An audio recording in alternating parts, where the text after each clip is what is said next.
జై శ్రీరామ్. ఈ స్వీట్ హనుమంతుడికి చాలా ఇష్టం అంట.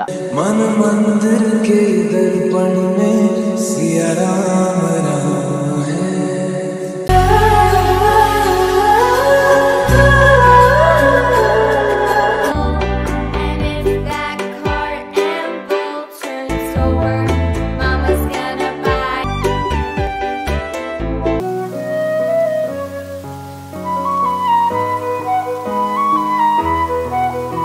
దర్శనం ఫాస్ట్ గా అవుతుంది. ట్రైన్ టికెట్స్ కూడా ఈజీగా బుక్ అవుతున్నాయి. మీరు కూడా ఒకసారి అయోధ్యకు వచ్చి శ్రీరాముని దర్శించుకోండి.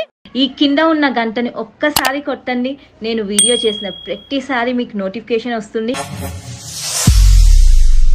జై హనుమాన్. హనుమాన్ గర్రి టెంపుల్ కి వచ్చాము. హనుమంతుడి ఇల్లు. ఇక్కడ ఫస్ట్ దర్శనం చేసుకున్నాక రామ జన్మభూమికి వెళ్ళి రాముని దర్శించుకోవాలి. జనాలు అయితే చాలా ఎక్కువ మంది వచ్చారు. ఒక 1 అవర్ వరకు టైం పట్టేలాగా ఉంది. ప్రసాదం కూడా తీసుకున్నాము, లడ్డు ప్రసాదము. అది హనుమంతుడికి పెట్టి మళ్ళీ మనకే రిటర్న్ ఇస్తారనమాట. ఎండ కూడా చాలా ఎక్కువ ఉంది. అయోధ్యలో హైదరాబాద్ లో ఉన్నట్టే అనిపిస్తుంది. So let's go. జై శ్రీరామ్, జై హనుమాన్. హనుమాన్ గర్రికి వెళ్లే రూట్ లో చాలా స్వీట్ షాప్స్ కనిపించాయి. అన్ని స్వీట్ షాప్స్ లోను కామన్ స్వీట్ లడ్డు ఉంది. ఈ స్వీట్ హనుమంతుడికి చాలా ఇష్టం అంట. హనుమాన్ గర్రికి ఎంట్రీ పాయింట్ ఇదే. చాలా మంది వెళ్తున్నారు లోపలికి. హనుమాన్ గర్రి లోపలికి వెళ్ళి మెయిన్ డోర్ ఇదే. జనాలు అయితే చాలా మంది ఉన్నారు. ఇంకా నేను వెళ్ళింది ఫ్రైడే రోజు. ఆ రోజే ఒక 1000 నుంచి 1500 వరకు వచ్చి ఉండొచ్చు జనాలు. స్టెప్స్ ఎక్కి పైకి వెళ్ళగానే ఈ ఎల్సిడి స్క్రీన్ కనిపిస్తుంది.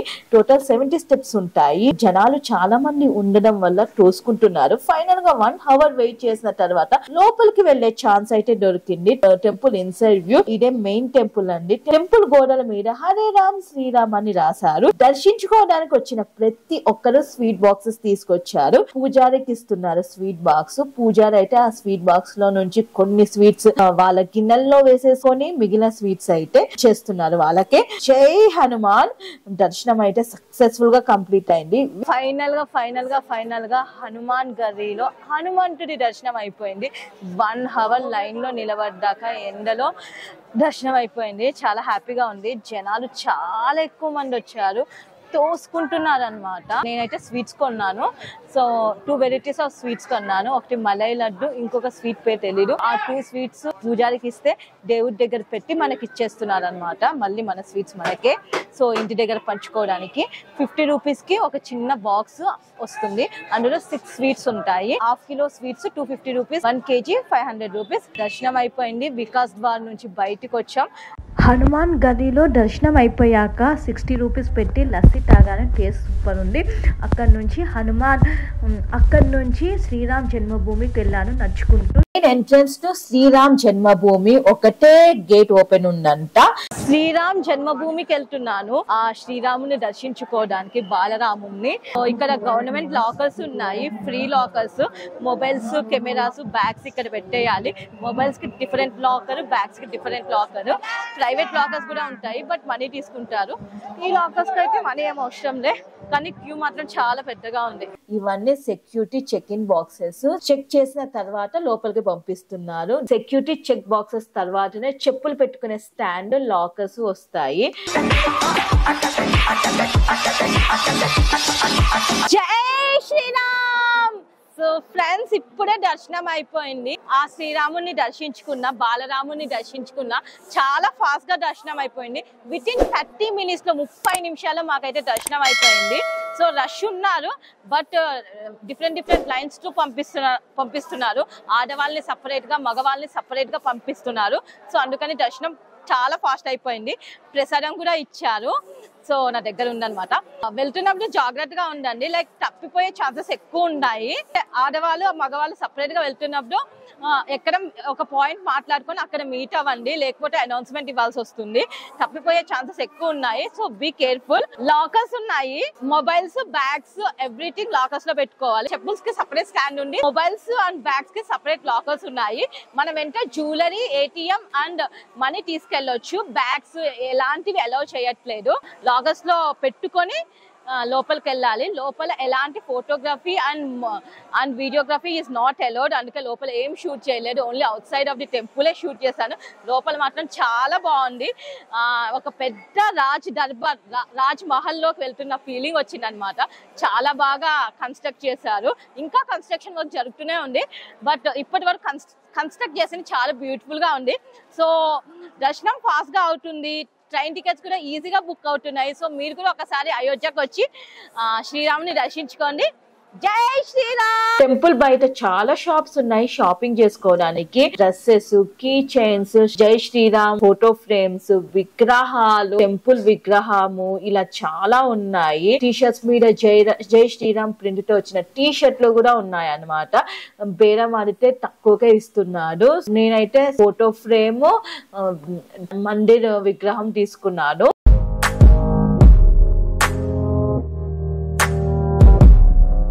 జై శ్రీరామ్.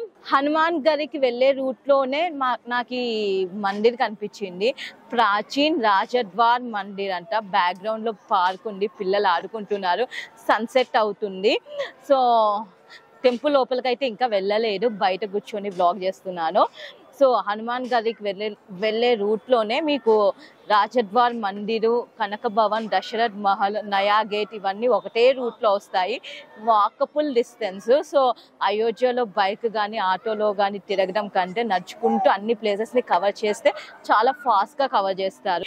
అయోధ్యలో అతి పురాతనమైన మందిరం ఇదే. సో లోపల హనుమంతుడి విగ్రహం, సీతారాముల విగ్రహాలు ఉన్నాయి. మన సౌత్ ఇండియన్ టెంపుల్లో ఉన్న విగ్రహాలతో కంపేర్ చేసుకుంటే ఇక్కడి విగ్రహాలు చాలా డిఫరెంట్ గా అనిపించాయి నాకైతే. ఫాస్ట్ గానే దర్శనం అయిపోయింది. దర్శనం తర్వాత నెక్స్ట్ అయితే మనం దశరథ్ మహల్ కి వెళ్తున్నాము. దశరథ్ మహల్ కి వెళ్లే రూట్ లో నాకైతే చాలా స్వీట్ షాప్స్ కనిపించాయి. డిఫరెంట్ వెరైటీస్ ఆఫ్ స్వీట్స్ ఉన్నాయి. ఇది దశరథ్ మహల్ అనుకుని లోపలికి వెళ్తే ఇతను అంటున్నారు ఇది దశరథ్ మహల్ కాదు, ఇది దశరథ్ మహారాజు ఆశ్రమము, దీని ఆపోజిట్ లోనే దశరథ్ మహల్ ఉంది, అక్కడికి వెళ్ళండి అని చెప్తున్నారు. ఫస్ట్ చూసింది దశరథ్ మహారాజు ఆశ్రమం అంతా. ఇది వచ్చేసి దశరథ్ మహల్. ఎవరు కట్టారో అంత ఐడియా లేదు, బట్ మహల్ బయటతే కన్స్ట్రక్షన్ వర్క్ జరుగుతుంది. లోపలికి వెళ్తున్నాం. లోపల చాలా పెద్దగా ఉంది. ఇక్కడ సంకట్ మోచన హనుమాన్ మందిర్ ఉంది. సో ఇదే Dashrath Mahal out side view. Night time lights తో దశరథ్ మహల్ అయితే డగడగా మెరిసిపోతుంది. ఈ మహల్ లో సీతారాం లక్ష్మణుల్ని పూజిస్తున్నారు. డొనేషన్ కూడా ఇవ్వచ్చు. సో పేటిఎం కూడా యాక్సెప్ట్ చేస్తున్నారు. ఇక్కడ చాలా షాప్స్ లో Paytm, phone pay, Google pay, online transfers అయితే పనిచేస్తున్నాయి. క్యాష్ లేకపోయినా మీరు పేటిఎం త్రూ కూడా పే చేయొచ్చు. దశరథ్ మహల్ లోపల ఉన్నాము. లోపల అయితే చాలా బ్యూటిఫుల్ గా ఉంది. డెకరేషన్ లైట్స్ తో చాలా కలర్ఫుల్ గా ఉంది మహల్ అయితే. నెక్స్ట్ దశరథ్ మహల్ కి పక్కనే కనక భవన్ కూడా ఉంది, అక్కడికి కూడా వెళ్దాం. దశరథ్ మహల్ కి బయట బ్యాగ్స్ సెల్ చేస్తున్నారు. ఏ బ్యాగ్ తీసుకున్నా 50 రూపీస్ అంట. నేనైతే ఒక బ్యాగ్ తీసుకున్నా, red colour bag. Kanaka Bhavan, let's go from here. ఈ కనక భవన్ కైకేయి శ్రీరాముడి సవతి తల్లి సీతారాముల పెళ్లి తర్వాత గిఫ్ట్ గా ఇచ్చిందంట. కొన్ని సంవత్సరాలు సీతారాములు ఇక్కడే కాపురం కూడా చేశారంట. ప్రెసెంట్ అయితే కనక భవన్ లో కనకం లేదు గాని భవనం మాత్రమే మిగిల్చారు. చాలా పురాతనమైన భవనము. ఇక్కడ కూడా సీతారాముల విగ్రహాలని పూజిస్తున్నారు. చాలా మంది సీతారాం అని రాస్తున్నారు కూడా. సో నేను కూడా రాశాను. సో చాలా మంచిగా అనిపించింది. నైట్ టైం కనక భవన్ అయితే బాగానే ఉంది, కానీ దశరథ్ మహల్ తో కంపేర్ చేసుకుంటే అంత లేదనిపించింది. ఇంకా రినోవేట్ చేస్తే బాగుంటుంది అని నా ఒపీనియన్. సో కనక భవన్ కూడా చూసేసుకున్నాక అదే లైన్ లో ఒక సౌత్ ఇండియన్ హోటల్ కనిపిస్తే లోపలికి వెళ్ళాము. మసాలా దోశ 100 రూపాయలు, కానీ టేస్ట్ మాత్రం దరిద్రంగా ఉంది. చట్నీ అయితే కంప్లీట్లీ వాటర్ తోనే చేశారు. సౌత్ ఇండియన్ ఫుడ్ ఒక్క దగ్గర చాలా బాగుంటుంది అయోధ్యలో. అది ఎక్కడ అనేది లాస్ట్ ఎండింగ్ ఆఫ్ ది వీడియోలో చెప్తాను. Good morning friends from Ayodhya. Day 2 in Ayodhya. So morning నిద్ర లేచేసి నేను నయా ఘాట్కి వచ్చాను డ్రోన్ ఫ్లై చేద్దామని. బట్ ఇక్కడ చూస్తుంటే చాలా భయం వేస్తుంది. చాలా మంది జనాలు ఉన్నారు. పోలీసులు అయితే లేరు కానీ, బట్ డ్రోన్ ఫ్లై చేస్తే ఏమైనా ప్రాబ్లం అవుతుందేమోనని ఆలోచిస్తున్నాను. చాలా మంది స్నానాలు చేస్తున్నారు. నా బ్యాక్గ్రౌండ్ లో చూస్తున్నారు కదా, ఇదే నయా ఘాట్. మీరు నయా ఘాట్కి రావాలంటే చీపెస్ట్ వే వచ్చి వచ్చేసి అయోధ్య బస్ స్టేషన్ కి దగ్గర ఉన్నా లేకపోతే ఏ ప్లేస్ లో ఉన్నా 10 రూపీస్ షేరింగ్ ఆటోలో టేడీ బజార్ రండి. అక్కడ నుంచి మీకు రామ జన్మభూమి, హనుమాన్ గడి, కనక భవన్, రాజ్ద్వార్ మందిర్, దశరథ్ మహల్ అన్ని దగ్గరే ఉంటాయి. రామ జన్మభూమి నుంచి ఒక 1.5 కిలోమీటర్స్ నడిస్తే మీకు లతా మంగేష్కర్ చౌరస్తా వస్తుంది. The great singer Lata Mangeshkar పేరు మీద ఈ చౌరస్తాని పెట్టారనమాట. లతా మంగేష్కర్ చౌరస్తాకి పక్కనే నయా ఘాట్ ఉంది. చాలా మంది స్నానాలు చేస్తున్నారు. బట్టలు మార్చుకోవడానికి కూడా ప్లేస్ ఉందనుకుంటా. నాకైతే ఎక్కడ కనిపించట్లేదు. నాకు కూడా స్నానం చేయాలనిపిస్తుంది, బట్ బ్యాగ్ ఉంది, పట్టుకోవడానికి ఎవ్వరు లేరు.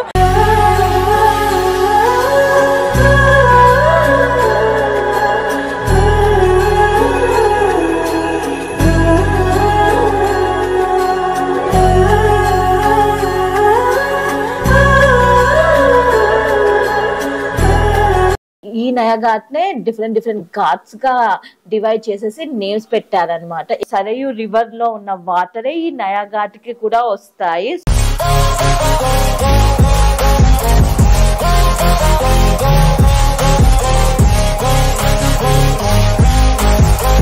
ఇప్పుడే స్నానం చేశాను సరయూ నదిలో.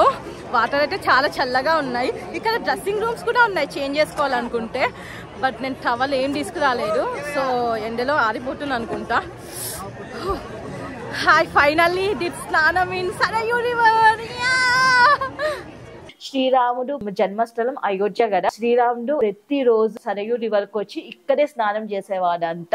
అలాంటి పుణ్య నదిలో మనం కూడా స్నానం చేస్తే మంచిదనేసి నేను కూడా స్నానం చేశాను.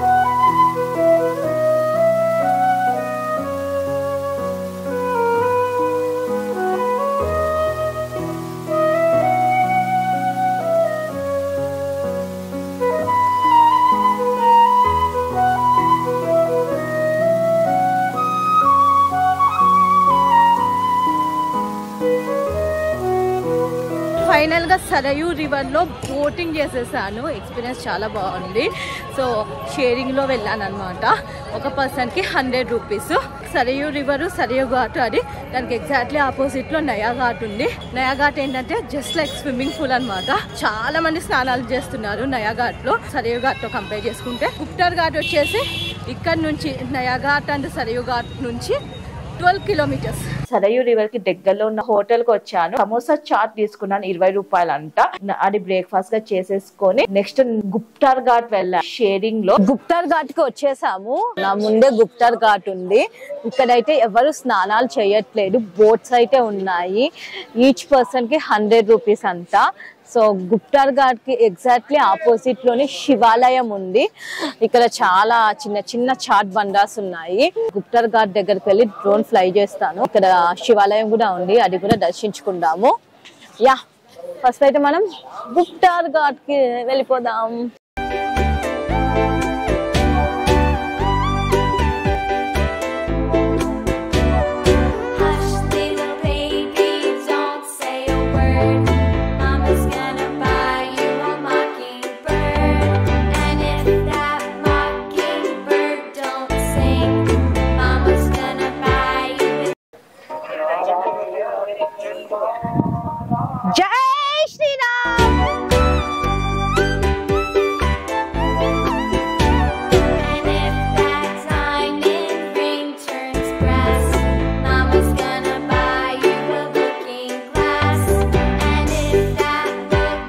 నా బ్యాక్గ్రౌండ్ లో చూస్తున్నారు కదా, ఇదే గుప్టర్ ఘాట్.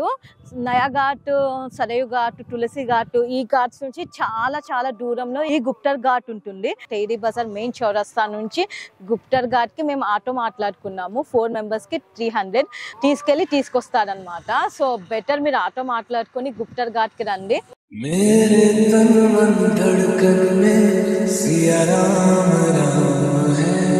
ఇప్పుడు మనం చూసింది రామ్, లక్ష్మణ్, సీత.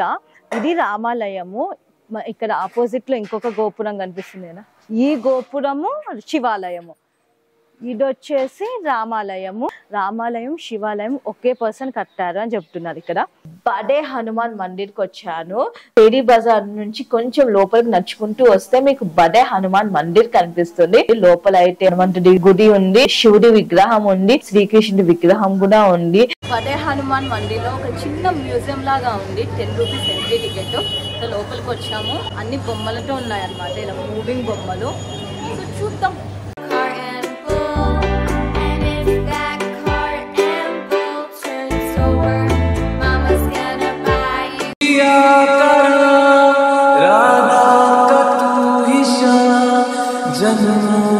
నేపాల్ నుంచి, హంపి నుంచి, డిఫరెంట్ ప్లేసెస్ నుంచి తీసుకొచ్చిన స్టోన్స్తో విగ్రహాలని తయారు చేశారు. సో ఆ స్టోన్స్ ఇక్కడే ఉన్నాయి. మెయిన్ రోడ్ నుంచి ఒక 2.5 కిలోమీటర్స్ 3 కిలోమీటర్స్ లోపలికి నడిస్తే ఈ కార్యశాల వస్తుంది. దీని కార్యశాల అంటారు, ఆర్ శాలిగ్రామ్ అంటారు. నందిగ్రామ్ అనే విలేజ్ లో ఉంటుంది. సో చూద్దాం రండి. స్టోన్స్ చూస్తున్నారు కదా, ఈ స్టోన్స్ నేపాల్ నుంచి వచ్చాయి. ఈ స్టోన్స్ తోనే శ్రీరాముడి విగ్రహం చేశారు. ఈ స్టోన్స్, ఈ స్టోను, ఆ స్టోన్, ఈ 2 స్టోన్స్ రాజస్థాన్ నుంచి వచ్చాయి. ఈ స్టోన్ కూడా రాజస్థాన్ నుంచి వచ్చింది. సీతామాత, శ్రీరాముడి విగ్రహాలు ఈ స్టోన్స్తోనే చేశారు. కార్యశాలకు వచ్చాను, కనిపిస్తున్న నా బ్యాక్గ్రౌండ్ లో శ్రీరామ్ జన్మభూమి తయారు చేసింది ఇక్కడే అన్నమాట. మూర్తిని అయితే అక్కడ చూపించా కదా, శాలిగ్రామ్, అక్కడ మూర్తిని తయారు చేశారు. శ్రీరాముడి విగ్రహాన్ని అక్కడ తయారు చేశారు, అక్కడున్న స్టోన్స్ తో. టెంపుల్ కి సంబంధించింది మొత్తం ఇక్కడే జరిగింది. టెంపుల్ కన్స్ట్రక్షన్ ఆల్మోస్ట్ ఇక్కడే చేశారు. చూడండి ప్రూఫ్స్. శ్రీరామ్ జన్మభూమి టెంపుల్ కి సంబంధించిన వాల్స్, స్తంభాలు, ఆ స్తంభాల మీద ఉన్న శిల్పాలు అవన్నీ ఇక్కడే చెక్కారనమాట. ఇప్పటికీ కూడా వర్క్స్ నడుస్తూనే ఉన్నాయి. కార్యశాలలో వెళ్ళి చూడొచ్చు. ఎంట్రీ ఫీజు అయితే ఏమీ లేదు.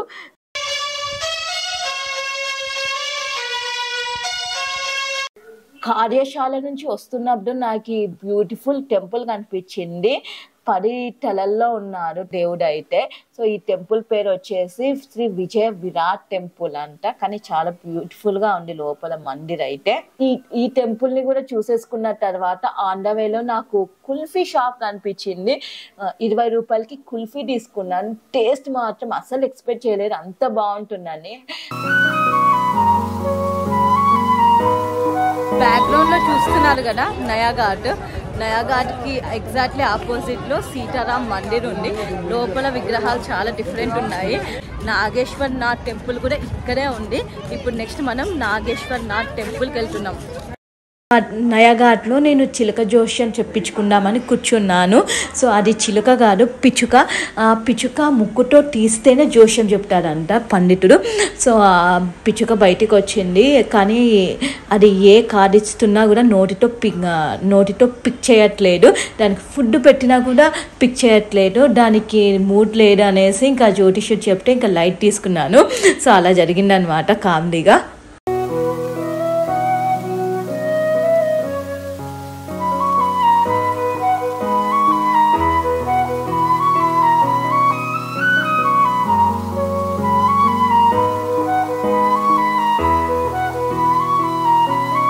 నాగేశ్వర్ నాథ్ టెంపుల్లో ఉన్నాను. టెంపుల్ అయితే చాలా బ్యూటిఫుల్గా ఉంది. చాలామంది పాలు తీసుకొచ్చి శివలింగానికి అభిషేకం చేపిస్తున్నారు. బయట పాలు అమ్ముతున్నారు అనమాట చెంబులో. నయాఘాట్కి ఎగ్జాక్ట్లీ ఆపోజిట్లోనే నాగేశ్వర్ నాథ్ మందిర్ ఉంది.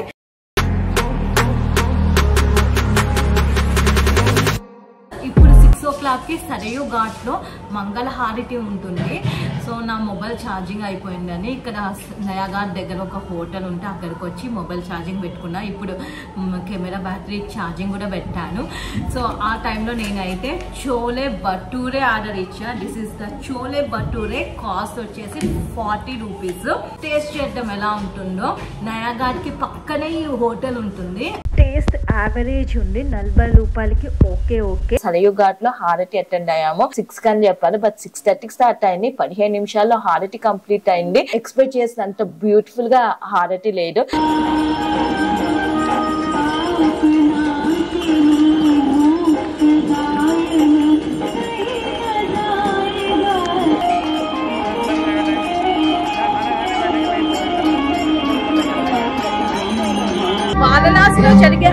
హారతి కంపేర్ చేసుకుంటే ఈ హారతి యావరేజ్ ఉంది. నయాఘాట్ లో హారతి చూసుకున్నాక వెంటనే 7 o'clock కి నయాఘాట్ లో రామ్ కి పెహరీ లేజర్ షో ఉంటుంది. అంటే 30 నిమిషాల్లో రామాయణం మొత్తం చూపిస్తారు. సో నాకైతే సరయూ ఘాట్ లో హారతితో కంపేర్ చేస్తే ఈ రామ్ కి పెహరీనే చాలా బాగా నచ్చింది. సో నేనైతే 30 నిమిషాలు అక్కడే కూర్చొని రామాయణం మొత్తం చూసాను, బాగా ఎంజాయ్ చేశాను. నెక్స్ట్ తులసి ఉద్యాన్ వచ్చాను. అక్కడ నుంచి జస్ట్ ఒక 200 meters నడిస్తే తులసి ఉద్యాన్ వస్తుంది. బట్ టెంపుల్ అయితే క్లోజ్ చేసేసారు. అయోధ్యలో టెంపుల్స్ అన్ని 8 వరకే క్లోజ్ చేస్తారంట. తులసి ఉద్యాన్కి వచ్చాను. లతా మంగేష్కర్ సర్కిల్ దగ్గర నుంచి జస్ట్ ఒక 200 meters వాక్ చేస్తే తులసి ఉద్యాన్ వస్తుంది. 8 కి క్లోజ్ అంట. కంప్లీట్ గా ఎవ్రీథింగ్ అయితే క్లోజ్ చేసేసారు. ఇది ఒక విగ్రహం అయితే ఉంది, నా బ్యాక్గ్రౌండ్ లో కనిపిస్తుంది కదా, అదొక్కటే ఓపెన్ ఉంది. తులసి ఉద్యాన్ చూసేసుకొని అక్కడ నుంచి శ్రీ దేవకాళి మందిర్ కు వచ్చాము. అమ్మవారు అయితే చాలా అందంగా ఉన్నారు అలంకరణలో. చోటి కాళీ మందిర్ కు వచ్చాను. తులసి ఉద్యాన్ ఉంది కదా, అక్కడ నుంచి జస్ట్ 400 meters వాకబుల్ డిస్టెన్స్ లో కొంచెం లోపలికి వస్తే ఈ మందిర్ వస్తుంది. చోటి దేవకాళి మందిర్లో లవంగం ప్రసాదంగా ఇస్తున్నారు. నేను ఇప్పటి వరకు ఏ టెంపుల్లో లవంగం ప్రసాదంగా ఇవ్వడం చూడలేదు. ఒక చోటి దేవికాళి మందిర్లో మాత్రమే లవంగం ఇస్తున్నారు. అదే ఆ మందిర్ స్పెషాలిటీ. అయోధ్యలో చాలా ప్లేసెస్ లో ఫ్రీ ఫుడ్ పెడుతున్నారు, పిలిచి మరీ పెడుతున్నారు అనమాట. వేడిగా ఫ్రెష్ గా కుక్ చేసుకొని మరి ఇస్తున్నారు. ఎన్ని టైమ్స్ కావాలంటే అన్ని టైమ్స్ తినొచ్చు. సో నేను కూడా ఫ్రీ ఫుడ్ తీసుకున్నాను. నేను తీసుకున్నప్పుడు పొంగల్ పెట్టారు, టేస్ట్ మాత్రం చాలా బాగుంది. సో అయోధ్య వెళ్ళినప్పుడు తప్పకుండా ఈ ఫ్రీ ఫుడ్స్ కూడా టేస్ట్ చేయండి. అయోధ్యలో మంచి దోశ తినాలంటే ITI ట్రైనింగ్ ఇన్స్టిట్యూట్ కి ఎగ్జాక్ట్లీ ఆపోజిట్ లో ఒక స్ట్రీట్ ఫుడ్ కార్నర్ లాగా ఉంది. పన్నీర్ బటర్ మసాలా దోశ, ప్లెయిన్ దోశ, ఇలా డిఫరెంట్ దోశాస్ ఉన్నాయి. నేనైతే పన్నీర్ బటర్ మసాలా దోశ తీసుకున్నాను.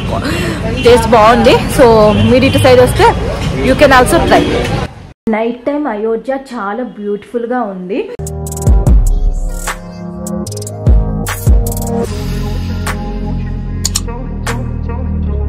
ఇదండి నా Ayodhya 2 days tour. So please ఈ వీడియోని like, share, comment and subscribe చేసుకోండి. ప్లీజ్.